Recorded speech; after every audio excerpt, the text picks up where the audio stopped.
আর কে আমারে কাফের বললো, কে কি ফতোয়া দিল, আই ডোন্ট কেয়ার। ওইদিকে আমি তাকাই না। এর কারণ পিছনের দিকে তাকানোর সময় আমার নাই। চিল্লা এখন ঠিক কিনা?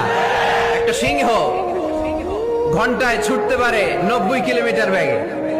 কত কিলোমিটার? একটা হরিণ ঘন্টায় ছুটতে পারে 100 কিলোমিটার বেগে। তাহলে কে জোরে ছুটে?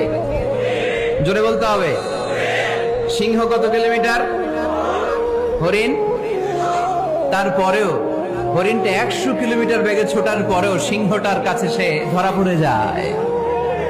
এর কারণ সিংহ যখন ধরার জন্য ছোটে সে শুধু সামনে তাকায়, সে পিছনে তাকায় না।